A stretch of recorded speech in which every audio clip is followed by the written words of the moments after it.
हमारी संस्कृति, हमारे संस्कार सदा रहे हमारे साथ। भारत के महान ग्रंथों और काव्यों का संपूर्ण संकलन। सब्सक्राइब करें तिलक।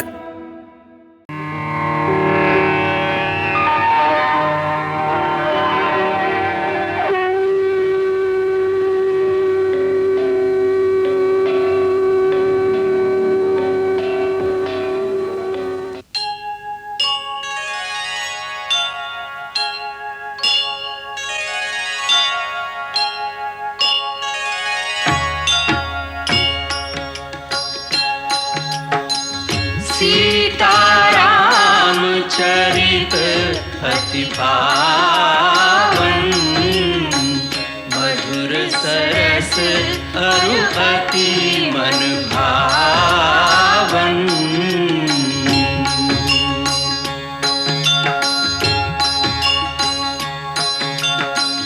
पुनि पुनि कितने हो सुने सुनाए,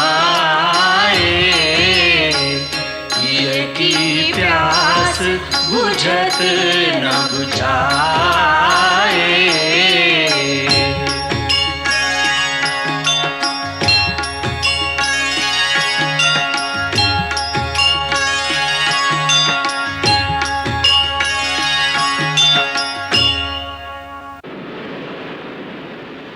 हनुमान जी लंका तो पहुंच गए होंगे, कोई बाधा तो रास्ते में नहीं आई होगी ना?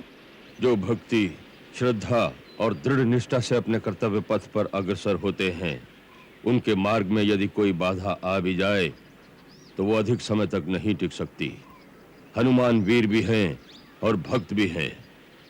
वो अवश्य सफल मनोरथ होकर आएंगे। न जाने अभी तक उन्हें सीता जी के दर्शन हुए होंगे कि नहीं। यदि देवी सीता लंका में है तब तो किसी युक्ति से हनुमान उन तक पहुंच ही जाएंगे, ऐसा मेरा विश्वास है। सूर्य छुपो चंदा उगो, मिल गए दोनों छोर, पहुँचे श्री हनुमान अब लक्ष्य सिद्धि की ओर।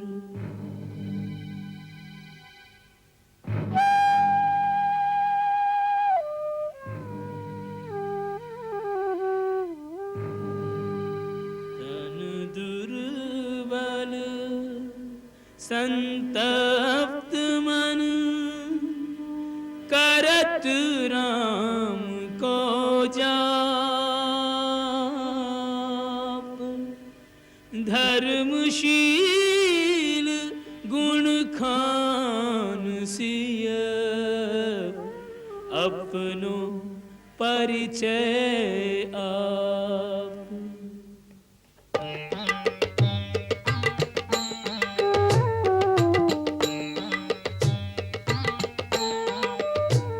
चारित्र में चूड़ामणि, तनशील भूषण सोहते।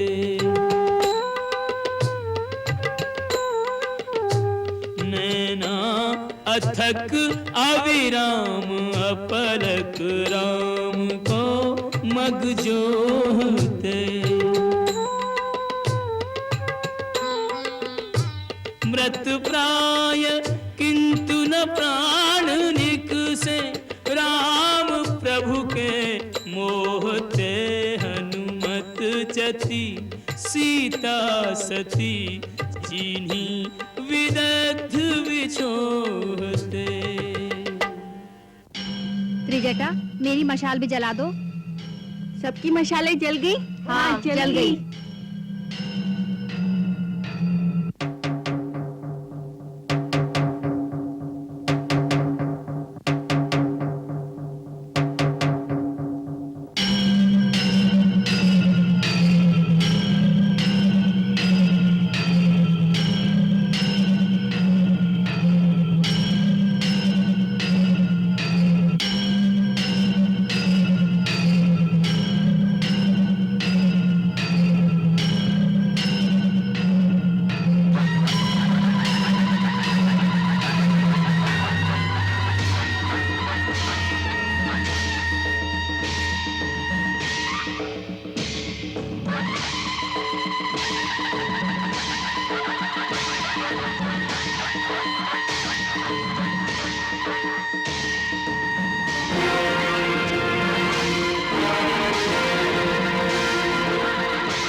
हे सर्वांग सुंदरी, हमें देखकर तुम भयभीत क्यों होती हो?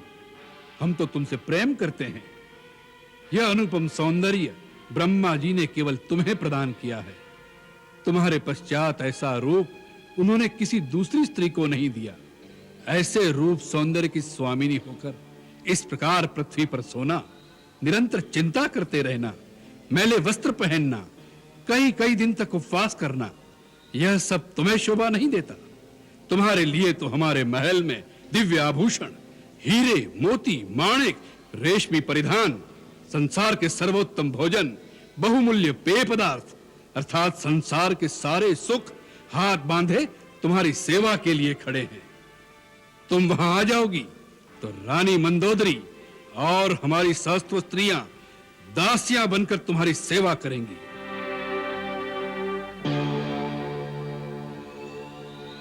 तीनों लोकों में ऐसा सुख किसी स्त्री के भाग्य में नहीं होगा। सचमुच श्री राघव की धर्म पत्नी होने का परम सुख जो मेरे भाग्य में लिखा है, वो तीनों लोकों में किसी स्त्री के भाग्य में नहीं लिखा होगा।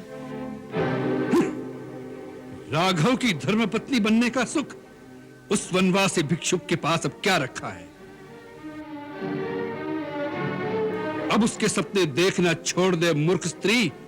पहले तो उसे यह भी पता नहीं चलेगा कि तुम कहां हो, और यह पता लग भी गया तो लंका में कोई मानव प्रवेश नहीं कर सकता।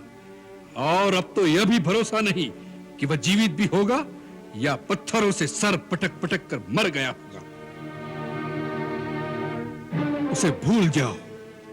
एक बार मेरी ओर देखो त्रिभुवन सुंदरी, केवल एक बार। किसी भी स्त्री का छल बल से हरण करना, उसे बलपूर्वक अपनी पत्नी बना लेना, यह राक्षसों का स्वधर्म है। फिर भी हम तब तक तुम्हें स्पर्श नहीं करेंगे जब तक तुम स्वयं हमारे प्रेम को स्वीकार करके हमारी भुजाओं में नहीं आ जाओगी। रावण, जुगनू की चमक से सरोवर में कमलनी नहीं खिलती। याद रखो, जिस प्रकार सूर्य से उसकी प्रभा अलग नहीं हो सकती, उसी प्रकार मैं भी श्री राम जी से अभिन्न हूं। जिस प्रकार एक पापी पुरुष सिद्धि के लिए पूजा का अधिकारी नहीं होता, उसी प्रकार तुम भी मेरी याचना के योग्य भी नहीं हो। मैं एक पतिव्रता हूं। मैंने एक बड़े कुल में जन्म लिया है। मेरा एक पवित्र कुल में संबंध हुआ है। मुझसे कोई लोक निंदित कार्य संभव नहीं हो सकता। तुम अपना मन मुझसे हटा लो, नहीं तो इसी पाप की आग में तुम अपने स्वर्ण लंका समेत भस्म हो जाओगे। तुम्हें श्री राम की शक्ति का आभास भी नहीं है। उनके धनुष की टंकार मात्र से लंका द्वीप समुद्र की गल में डूब जाएगा। एक तुम्हारे पाप के कारण सारे संसार में राक्षस कुल का विनाश हो जाएगा। बस बहुत हो चुका उन दर दर भटकते हुए वनवासियों की शक्तियों का वर्णन। सीते, हम प्रेमवश तुमसे मीठी बात करते हैं, इसी कारण हमें बहुत नरम समझकर तुमने हमारी शक्तियों को नहीं पहचाना। भ्रुकुटी मात्र हिला दें तो सूर्य चंद्र डर के मारे अपने अपने स्थान पर कांपते हुए ठहर जाएं। हमारी गर्जना सुनकर हिमालय डगमगाने लगता है। समुद्र, आकाश, पाताल में रहने वाले समस्त देव, दानव, यक्ष, गांधर्व, किन्नर, नाग, असुर, यहां तक कि नवग्रह भी हमारे आदेश की प्रतीक्षा में हाथ जोड़े खड़े रहते हैं। यदि ऐसी ही अपनी वीरता का गर्व था तो उस दिन छल से मेरे पति और मेरे देवर को आश्रम से दूर भेजने का कुचक्र न रचाते और उनके चले जाने के पश्चात मेरा हरण न करते। यदि वो उस समय वहीं होते तो उसी समय इस दुष्कर्म का फल तुम्हें मिल जाता और इस पृथ्वी पर से तुम जैसे पापी का बोझ कम हो जाता। तुम जानते थे कि युद्ध में उनसे पार पाना असंभव था। जैसे एक कुत्ता दो शेरों के सामने आने से डरता है, उसी प्रकार तुम भी उनके होते हुए हमारे कुटिया में पैर न रख सके। सीते, तुमने जो अपमान भरे वचन कहे हैं, उसका एक ही दंड है। अपनी इस चंद्रहास खड़क से तुम्हारा शीश काट लो। मृत्यु से तुम्हें एक ही बात बचा सकती है, अपनी इच्छा से हमारी शरण में आ जाओ। और तुम्हें भी एक ही बात बचा सकती है पापी, अब भी श्री राम प्रभु की शरण में चला जा। वो बड़े शरणागत वत्सल है। शरण में आने वाले के सारे दोष क्षमा कर देते हैं। मुझे भक्ति और आदर के साथ मेरे प्रभु के पास पहुंचा दो, नहीं तो इस लंका की ईंट से ईंट बच जाएगी। तुम्हारे राक्षस कुल का समूल विनाश हो जाएगा। इस नगरी में केवल डाकनी और दूत रहेंगे। सीता, अपनी मृत्यु का आवाहन न कर। यदि मुझे मृत्यु आ जाए तो मेरे सारे दुख छूट जाए। हे चंद्रहास खड़ग, यदि तुम भगवान शिव का वरदान हो तो तुम्हें उन्हीं भगवान की सौगंध है कि इस पापे से मेरी रक्षा करो, मेरा शीश काटकर मेरा पतिव्रत धर्म बचाओ, जिससे भगवान शंकर को भी पता चले कि ऐसे किसी कुपात्र शुआन की भांति कामी और पापी पुरुष को शक्तियां देने का परिणाम क्या होता है। अच्छी बात है, तो लो। नाथ, आप जैसे महान योद्धा, तीनों लोकों के स्वामी और ऐसे शक्तिमान राजा का एक निस्सहाय और अबला स्त्री पर अस्त्र उठाना शोभा नहीं देता। आप तो समस्त वेदों के ज्ञाता और परम ज्ञानी हैं। आप जानते हैं कि नीति भी स्त्री हत्या को अधर्म मानती है। यदि इसने किसी आवेश में आकर आपसे कुछ अपशब्द कहे हैं तो आप उसे क्षमा कर दीजिए, क्योंकि इसी में आपका गौरव है। और फिर इस समय वो आपकी अतिथि हैं। उस रीति से भी आपको उसे इतना कठोर दंड नहीं देना चाहिए। अच्छी बात है, हम तुम्हें 2 मास की अवधि देते हैं।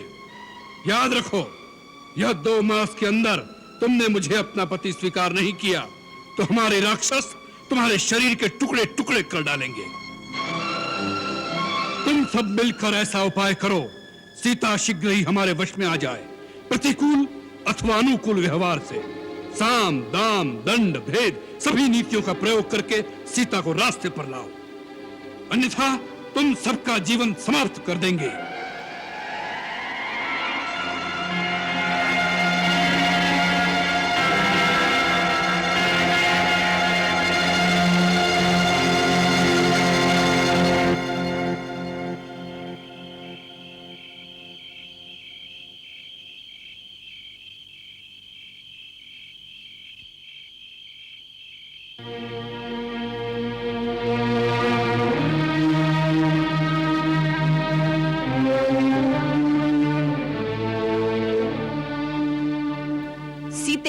तुम पुलत्स्य वंशज रावण की भार्या बनना भी कोई बड़ी बात नहीं समझती।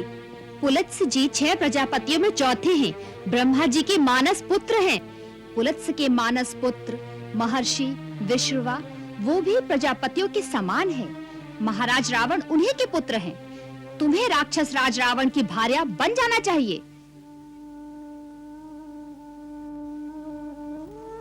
जिन्होंने अपने पराक्रम से नाग गंधर्व दानवों को संग्राम में बार बार नीचा दिखाया, उनके अनुनय पर तुम उनकी भार्या बनना नहीं चाहती। विशालाक्षी, जिनका भय मानकर सूर्य तपना छोड़ देता है, वायु बंद हो जाती है, वृक्ष फूल बरसाने लगते हैं, पर्वतों से जल चूने लगता है, मेघ जिनकी इच्छा पर ही जल बरसाते हैं, उन राज राजेश्वर की भार्या बनने का विचार क्यों नहीं करती? मेरी बात मान लो, नहीं तो तुम जीवित नहीं रह सकोगी। तुम सब मिलकर लोक विरुद्ध बातें कर रहे हो, ये मेरे हृदय में तनिक नहीं ठहरता। तुम सब मिलकर मुझे खा जाओ, फिर भी मैं तुम्हारी बातों में नहीं आऊंगी। जो मेरे पति है वो दीन है अथवा राज्यहीन है, वो मेरे लिए पूजनीय है।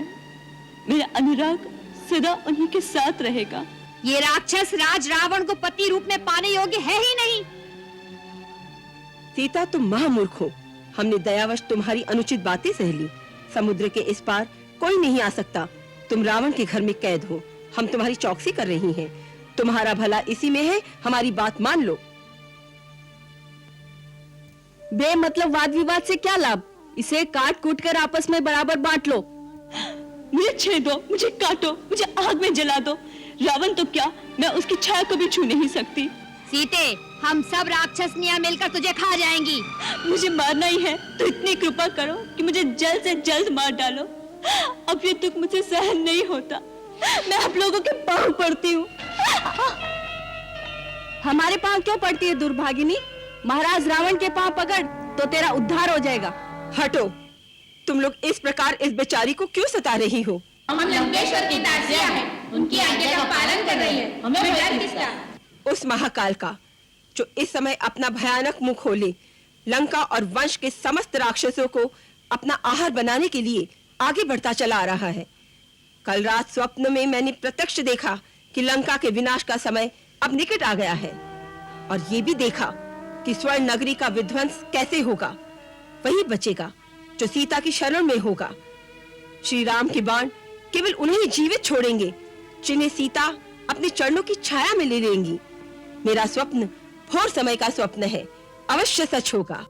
ऐसा क्या सपना देखा तुमने त्रिजटा? आज मैंने स्वप्न में देखा श्री रामचंद्र आकाश में चलने वाली हाथीदान की पालकी में, जिसमें 1000 घोड़े जुटे हुए हैं, श्वेत वस्त्र धारण करके लक्ष्मण सहित आए हैं। फिर मैंने देखा श्री राम लक्ष्मण और सीता जी के सहित सूर्य के समान दैदीप्यमान पुष्पक विमान पर चढ़कर उत्तर दिशा की ओर चले गए हैं। रावण मुंह मुंडाए, तेल में भीगे हुए, लाल कपड़े पहनकर, तेल पीते हुए गधे पर सवार होकर दक्षिण दिशा की ओर जा रहे हैं। फिर मैंने देखा अपना सर नीचा किए गधे से गिर पड़े। इसी समय लाल कपड़े पहने हुए एक काली स्त्री कीश में लथपथ उनका गला बांधकर दक्षिण दिशा की ओर खींचे लिए जा रही है। यही दशा महाबली कुंभकर्ण और रावण के सब पुत्रों की देखी। केवल विभीषण को ही सफेद छत्र में देखा। इस रमणीय लंका नगरी के बाहरी और भीतरी दरवाजे टूट गए हैं। हाथी, रथ, घोड़े आदि समुद्र में डूब गए हैं। राख से लथपथ लंका में रमणीय राक्षसनियां पागलों की भांति विलाप कर रही हैं।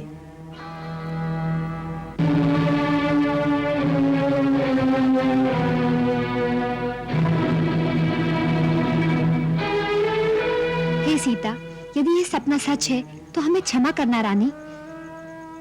हमारा दोष नहीं, हम तो अपने स्वामी की आज्ञा का पालन कर रहे हैं। हम पर क्रोध न करना देवी। नहीं, मुझे आप पर क्रोध नहीं आता। तुम सब अब जाओ, इसे सताना छोड़ दो। अच्छा।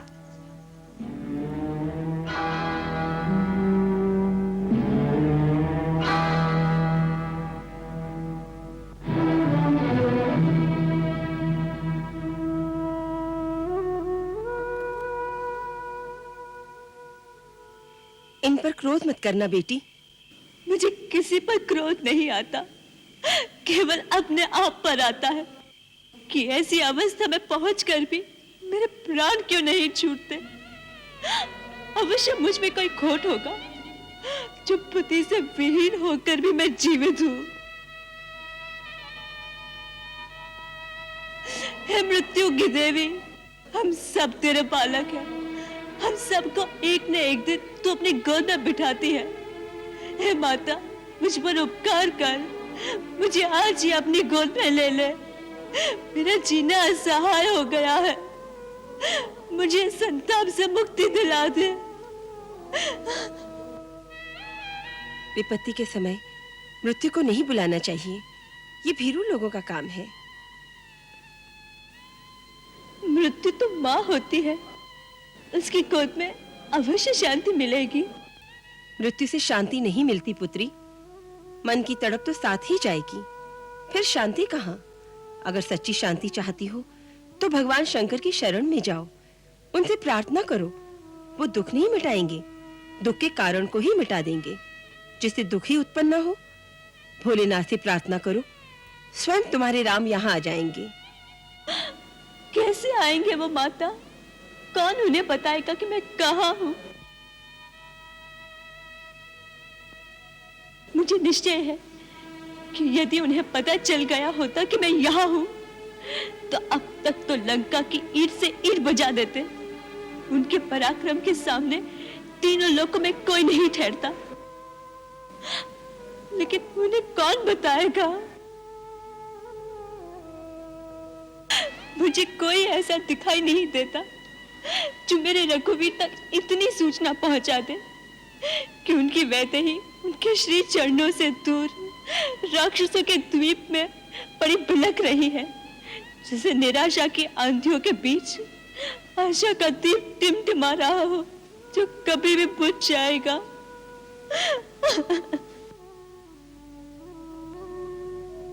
इसे बुझने मत दे बेटी। विपत्ति के समय ही भगवान पर विश्वास की परीक्षा होती है। भोलेनाथ का कोई भरोसा नहीं। किसी भी क्षण अचानक जीवन की धारा निराशा से आशा की ओर मुड़ सकती है। कौन जाने उन्हें पता लग गया हो और श्री राम का संदेशा लेकर कोई आ ही रहा हो तुम्हारे पास। माता, ऐसे सुखद सपने से आंसू तो नहीं थमते। आंसू बहने दे, परंतु ये भी विश्वास रख कि सपने सच होते देर नहीं लगती। अब थोड़ा आराम कर। आज डरकर राक्षसनियां दूर चली गई हैं। थोड़ा चैन से सो ले, मैं प्रातःकाल अवश्य आऊंगी।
राम कहानी सुनो रे, राम कहानी, राम कहानी सुनो रे, राम कहानी।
राम कहानी सुनो रे, राम कहानी, राम कहानी सुनो रे, राम कहानी।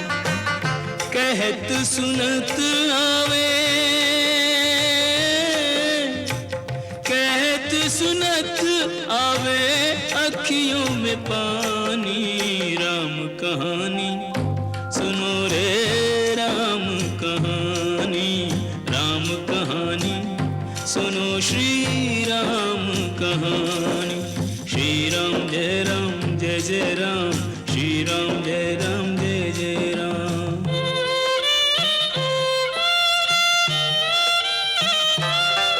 दशरथ के राज दुलारे, कौशल्या की आंख के तारे।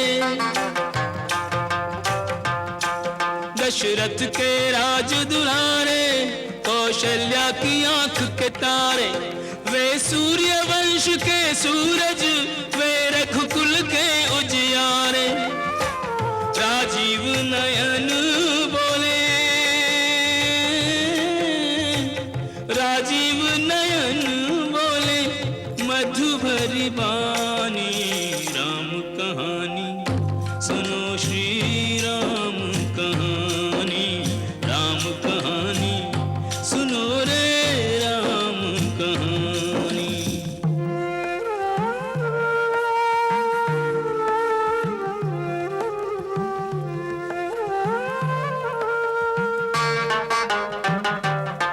शिव धनुष भंग प्रभु करके ले आए सीता वर के, शिव धनुष भंग प्रभु करके ले आए सीता वर के, घर त्याग भय वनवासी पित की आज्ञा सिर धर के, लखन सियाले संग, लखन सियाले संग छोड़ी रजधानी, राम कहानी सुनो रे राम कहानी, राम कहानी सुनो रे राम कहानी। श्री राम जय राम जय जय राम, श्री राम जय राम जय जय राम।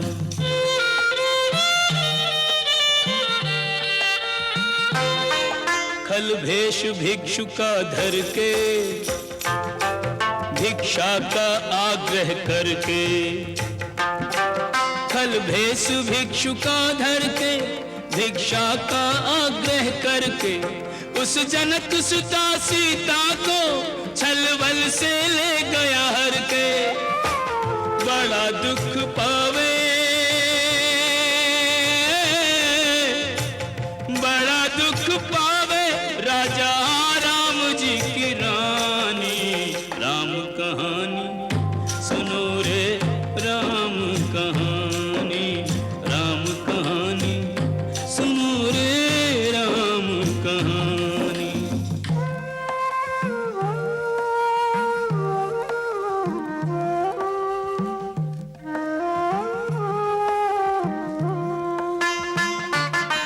श्री राम ने मोह बैठायो, मैं राम दूत बनायो, श्री राम ने मोह बैठायो, मैं राम दूत बनायो, सीता माँ की सेवा में रघुवर को संदेशा लायो, और संग लायो, और संग लायो प्रभु मुद्रिका निशानी।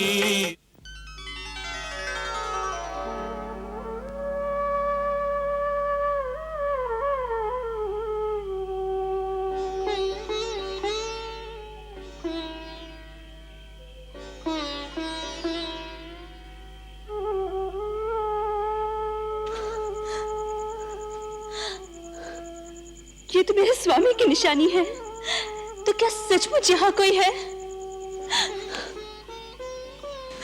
भाई, जो मेरे प्रभु की कथा मुझे सुना रहे थे, वो मेरे सामने प्रकट क्यों नहीं होते?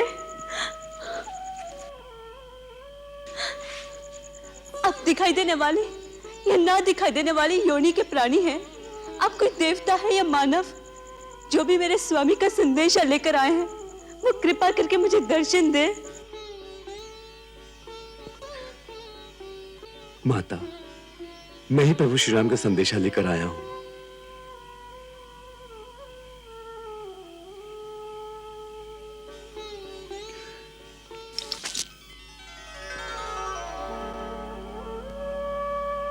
माता, मेरा प्रणाम स्वीकार करें। मैं पवन पुत्र हनुमान श्री राम प्रभु का एक सेवक हूं। मैं समझी थी मेरे स्वामी का कोई दूत आया है, परंतु तुम मायावी लोग झूठे झूठे रूप बनाकर मुझे धोखा दे रहे हो। मुझ पर दया करो, मुझे अकेले छोड़ दो, मुझे और मत सताओ। माता, शंका न करो, मैं सचमुच श्री राम का दूत हूं।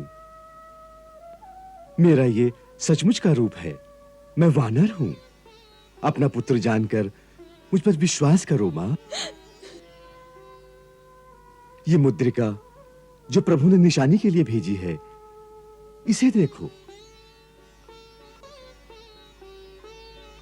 ये माया की बनी हुई नहीं है, ये वही है जो गंगा किनारे केवट को देने के लिए आपने श्री राम प्रभु को अपने हाथों से दी थी।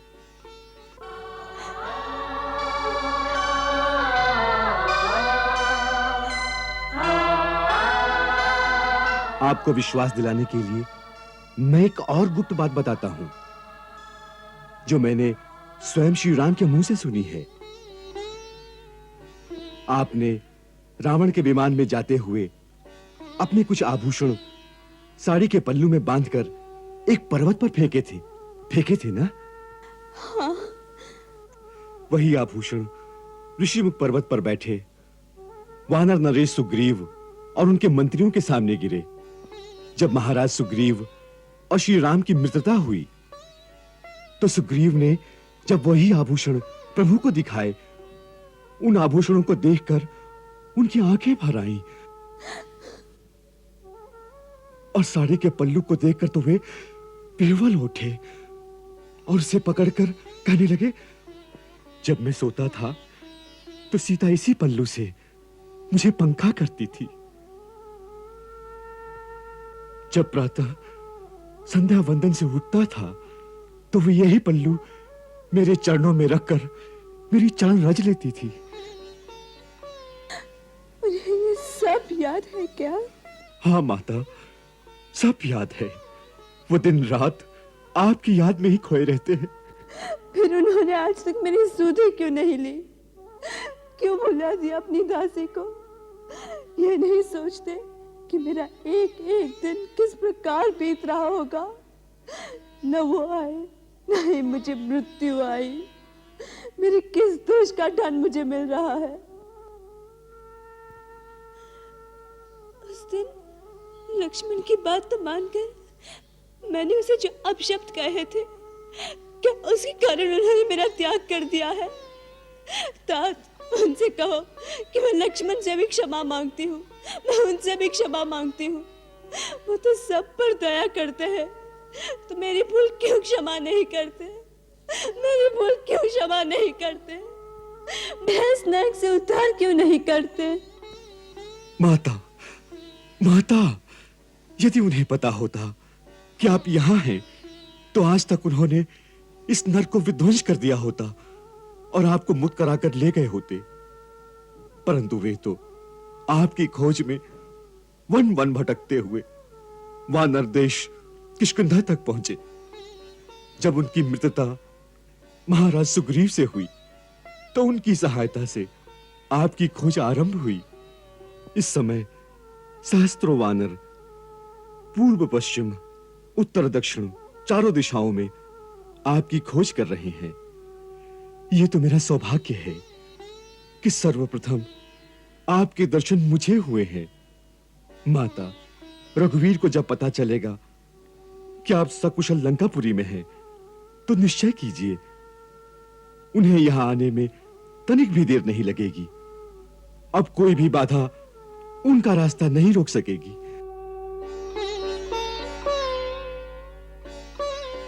मंगल भवन अमंगल हारी, प्रभु सुदशरथ अजिर बिहारी।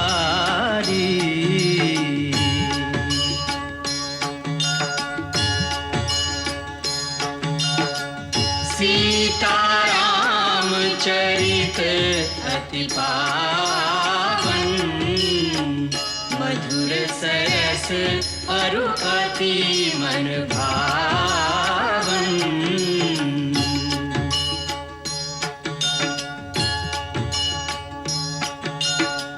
पुनि पुनि कितने हो सुने सुनाए,